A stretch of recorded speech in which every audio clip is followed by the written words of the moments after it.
La conclusion. Alors, moi, personnellement, j'ai réalisé l'expérience depuis le début de l'année. Il y a des élèves avec qui je travaille. Alors, ces élèves ont réussi à introduire, ils ont réussi parfois à développer, mais en réalité, ils ne rédigent pas la conclusion.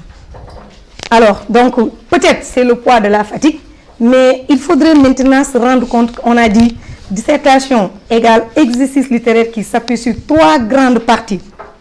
Introduction, développement, conclusion. Donc, quelle que soit la pertinence de votre introduction, quelle que soit la pertinence de votre développement, si vous n'avez pas une conclusion, vous avez éliminé une grande partie de votre travail. Pourquoi? Elles sont toutes obligatoires, ces 3 grandes parties.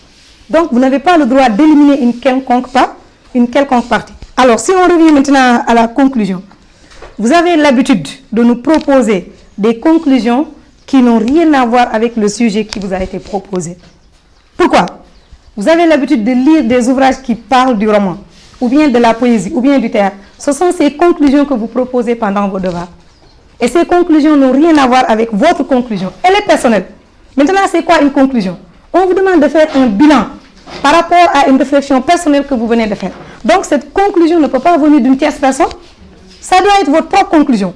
Mais lorsque nous avons fait le constat par rapport à notre propre expérience, l'expérience que nous avons vécue avec vous, vous nous donnez des conclusions qui n'ont rien à voir avec le travail établi.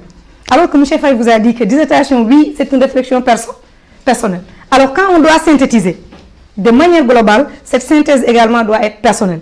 Mais nous avons un autre problème, lequel la conclusion également obéit à une démarche. On vous a dit, première chose, faites le bilan des idées développées. Il ne s'agit pas d'un deuxième développement. Il ne s'agit pas d'une conclusion qui n'a rien à voir avec l'idée développée. Mais vous avez développé une idée centrale que vous aviez scindée en 2 ou 3 idées. On vous demande de faire le résumé global. Ensuite, comme l'a si bien dit, souligné M. Touré tout à l'heure, il y a des méthodes pour introduire. Autant pour moi développer, tout comme pour introduire. On ne commence pas une introduction par cependant, en effet. On l'a barré une fois jusqu'à trouver même des copies. Alors, dans la conclusion également, ils commencent par en effet. Je ne sais pas d'où vous viennent ces mots, en effet, cependant. Mais vous êtes tous amoureux de ces mots-là. Et comment on va faire pour vous extirper ces mots-là? Partout, on retrouve cependant. Première chose, introduction cependant. Conclusion également cependant. En effet, pour conclure, on a dit quels sont les mots de liaison qui peuvent nous permettre de faire un bilan. En résumé, en définitive, au terme de notre analyse. Maintenant, on donne notre constat général. Qu'est-ce qu'on constate? Nous constatons par exemple que la littérature présente une grande diversité. Dans la mesure où, dans une première partie, nous avons démontré son caractère lyrique, et dans une deuxième partie, nous avons eu à découvrir sa vocation sentimentale.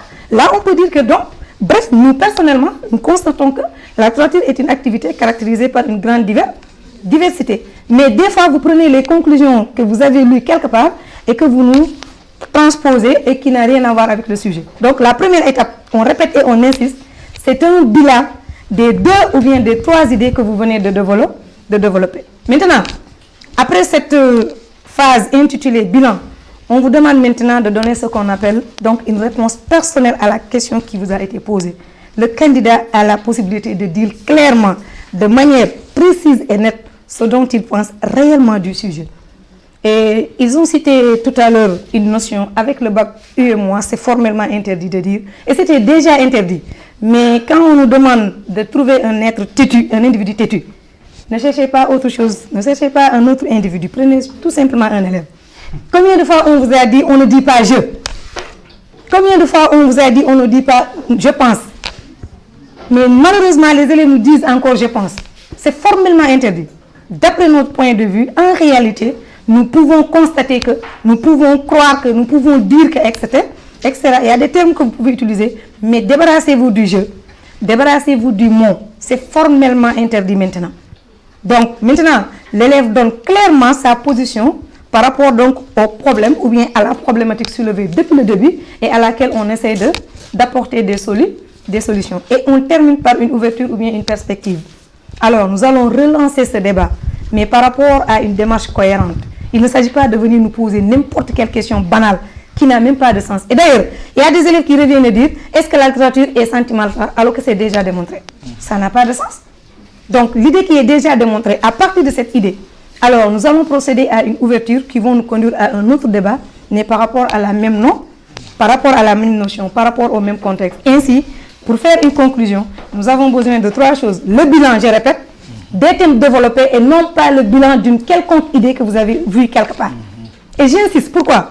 Alors moi, quand je vous parle de la méthodologie, je prends notre propre expérience. L'expérience que nous avons tous vécue ensemble. Nous vous avons corrigé N fois, mais jusqu'à la dernière correction, laquelle, la composition du 2e semestre, il y a des élèves qui ont des copies sur lesquelles j'ai écrit « Comment conclure ?» Vous croyez que je me moque de vous? Non, c'est parce qu'en aucun cas vous n'avez pas respecté la démarche. Et il est temps pour vous de revenir à cette démarche. Et pour finir, nous allons vous dire qu'on ne peut pas disserter, encore une fois de plus, sans pour autant se soumettre aux principes indiqués, c'est-à-dire la méthodologie. Vous avez un seul problème, lequel? Le respect à cette méthodologie. Et je le répète, vous êtes énormément têtus. On a beau insister, mais malheureusement, comme l'a si bien dit M. Touré, doo leen wax mukk lu ñu leen waxloo ku leen laaj ngeen ba fa li ñu leen laaj dem waxi leneen ngir yàlla tontu leen si li ñu leen wax bu leen ci yokk leen yem leen fi ñu leen demloo wax leen li ñu doon waxloo. C'est assez simple. Donc respectez la méthodologie et vous aurez moins de difficultés. Alors voilà donc un briefing par rapport donc à la dissertation. Éventuellement, il y aura des interrogations de la part des uns et des autres. Alors, nous allons éclaircir donc tout à l'heure parce qu'il faut aussi qu'on gère le temps. Je sais que vous avez envie de donner encore autre chose. Mais je vous ai déjà posé un lapin parce que je pense que je vous ai donné quelque chose qui va vous déranger un peu. Mais ce n'est pas grave, on va essayer d'en discuter ensemble. Alors, pour rappel tout simplement, donc, Madame Sen vient de parler de la conclusion qui se fera non pas sur 2 parties comme certains le passent, mais sur 3 parties. Elle a parlé du bilan. Le bilan de quoi? Des différentes parties développées. En insistant sur quoi? Sur le point de départ. Pas cependant, pas en effet, pas ainsi, mais en résumé, en définitive, au final. Pas pour conclure, pas en guise de conclusion. Vous avez compris? Pour conclure, en guise de conclusion, vous le faites tous. Mais on sait déjà que vous allez conclure. Pourquoi nous dire pour conclure? Pourquoi nous dire en guise de conclusion? Ça n'aurait pas de sens. Le bilan donc est d'une importance capitale. Et en faisant le bilan, il faut allier les différentes parties qu'on a développées. Par exemple, dans la première partie, c'est la poésie sentimentale. Il en parlera tout à l'heure. Dans la seconde partie, c'est la poésie divine. Et dans la troisième partie, c'est la poésie esthétique. En définitive, il apparaît que la poésie agit sur 3 domaines. Et vous montrez ces 3 domaines. Et ensuite, vous passez à votre opinion personnelle comme Madame Sen l'a dit tout à l'heure. Il y a sax buy wax du wax je nous lay wax. Yéen nag ngeen ni je moi. Mais ne yéen a gën yàlla. Dites-nous, nous pensons à notre humble avis, nous croyons que... Constatons. Parce que le moyen est sable, et vous le savez. Et ensuite, vous faites une perspective. Ce n'est que là-bas maintenant que votre cependant cher à vous va apparaître. Cependant. Et vous changez maintenant la connotation du sujet pour faire ce qu'on appelle une perspective d'ouverture. Ça peut être une comparaison entre le genre poétique, si le sujet porte sur le genre poétique, avec le genre romanesque. Si c'est la littérature, qui est une discipline, non pas un genre littéraire comme le passent beaucoup d'entre vous, dès le départ, la littérature est un genre littéraire. Renga am 2, ça va dire. Oui. Donc, une discipline va être comparée à une autre discipline. Un genre à un autre genre. Maintenant, si à défaut vous êtes encore un peu plus intelligent, il y a certaines fonctions que vous avez déjà développées. Et que d'autres fonctions qu'on n'a pas touchées au sujet, vous pouvez en faire l'objet d'une perspective. Ou une interrogation qui, en réalité, fait réfléchir le correcteur. C'est ça la conclusion. Alors, M. Faye va revenir un petit peu pour insister davantage sur la dissertation en nous parlant un petit peu du genre poétique et de ses fonctions. Il va insister sur une première fonction de son choix. Elle sera à Mme Sen une seconde fonction et que peut-être, si j'ai la possibilité, je ferai une troisième fonction pour insister tout juste sur les détails sur le genre poétique. M. Faye, à vous. Ok, merci. J'aimerais donc revenir un peu sur la dissertation, mais pour une question de temps, je vais directement aborder une fonction de la poésie.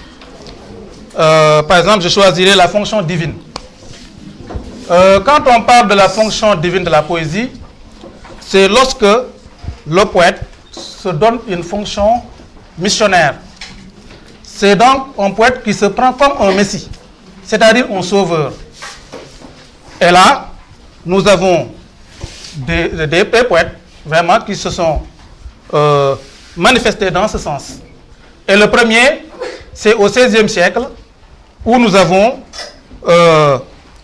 comment il s'appelle encore, Agrippa d'Aubigné. Agrippa d'Aubigné, pendant la guerre des religions, s'est pris comme étant un prophète qui bénéficie d'une révélation surnaturelle.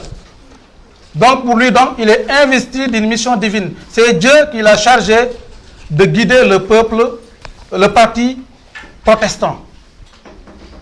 Et là maintenant, quand on lit ses œuvres, on voit qu'il se compare à des prophètes qui reçoivent la libération surnaturelle à partir d'un mot, qu'au jugement dernier, il était présent, il était dans le voisinage de Dieu, et il a même assisté au châtiment qu'on a infligé aux catholiques. Donc là, on peut citer Agrippa de Bigné comme un poète qui s'est investi d'une mission divine. Mais même avant lui, pendant l'Antiquité, la conception aristotélicienne de la poésie fait de celle-ci donne à celle-ci une fonction divine. Parce que dans Ion, on voit que Platon montre que la poésie est une chose merveille et divine. Que n'est pas poète qui veut. Le poète bénéficie d'une élection de Dieu. Et là maintenant, pour comprendre cette fonction-là, on peut se référer aux muses et à Apollon. Apollon, le dieu de la poésie, et les 9 muses. Ce sont ces gens-là qui insufflaient la poésie à qui ils veulent. Donc la poésie n'était pas du tout une question de travail, comme on le verra plus tard. La question n'est pas liée à un travail quelconque du poète. C'est Dieu qui choisit qui il veut pour lui insuffler la poésie. Ensuite, on a vu qu'au 19e siècle aussi, avec surtout les poètes romantiques, on a vu que la mission, le rôle du poète poussé à l'extrême, a poussé des poètes comme Victor Hugo à se prendre comme des prophètes. Et si on se réfère par exemple aux Rayons et les Ombres de Victor Hugo, on voit qu'il se proclame prophète. Je pense que vous tous vous comprenez la célèbre citation qu'il a donnée dans ce poème. Dans sa nuit sans lui complète, lui seul a le front éclairé. Ça veut dire que le poète bénéficie d'une élection. Le poète est chargé de cette mission par Dieu. Là, on a une poésie divine. Et il n'est pas le seul. D'autres poètes, comme George Sand, que vous connaissez, qui était la femme de Alfred de Musset, lui aussi se prend comme étant un prophète, ou bien haineux, parce qu'on a vu dans sa poésie, quelque part où il montre que si Dieu l'a investi de cette fonction, si le ciel l'a choisi, c'est tout simplement pour qu'elle prenne en charge le problème de ses contemporains. Donc, George Sand, donc, on peut dire, est un prophète. Il n'est pas le seul. Si on voit dans la poésie de Lamartine, on verra aussi que quelque part, Lamartine s'est proclamé prophète. Maintenant, aussi, on ne peut pas se limiter là. Même dans la poésie négro-africaine, on a vu qu'il y a des poètes qui se sont déclarés prophètes. Tout simplement parce qu'ils sont conscients de leur fonction de Messie. Un Messie, c'est quelqu'un qui est venu pour sauver l'humanité, comme Jésus. Jésus a été un Messie. Et de là, on peut citer l'exemple de Senghor, dans Femme noire, quand il dit « Je te découvre, dit haut d'un haut col calciné, je te découvre terre promise. » Là, on comprend que le prophète qui a découvert la terre promise, c'était Moïse, le poète qui était chargé de guider les Hébreux, les Juifs. Donc, Moïse était un prophète. Et là, maintenant, Senghor aussi, sur un mot, parce que les prophètes aussi, d'habitude, reçoivent la révélation à partir d'une station élevée. Et en général, sur un mot. Et là aussi, Senghor aussi se prend comme étant un prophète qui a la charge de guider le peuple noir. Ensuite, ce n'est pas seulement Senghor, mais même Aimé Césaire peut être considéré comme un poète qui est investi d'une mission divine. Tout simplement parce qu'étant conscient du rôle qu'il doit jouer dans la société. Ce rôle, c'est un rôle d'engagement. Mais, poussé à l'extrême, on peut le prendre comme étant une fonction divine du prophète. Parce que quand il se prend comme étant le porte-parole de tous ceux qui sont opprimés sur la terre, donc il se prend comme étant un messie. parce que on est censé savoir que Jésus était le Messie qui s'est sacrifié pour le peuple, pour l'humanité. Et Césaire aussi se prend comme étant le défenseur de tous ceux qui sont opprimés sur la terre. Qu'ils soient des Noirs, qu'ils soient des Blancs, qu'ils soient des Juifs, qu'ils soient n'importe qui, l'essentiel, tous ceux qui souffrent sur la terre, Césaire se prend comme étant leur porte-voix. Là, il a une fonction messianique. Et Messie, on sait qu'un Messie, c'est un prophète envoyé par Dieu pour sauver l'humanité. Là, donc, on peut conclure par là. Mais ce ne sont pas les seuls. Il y a d'autres. Mais on ne peut pas donner la liste de tous les poètes qui se sont investis de cette mission divine.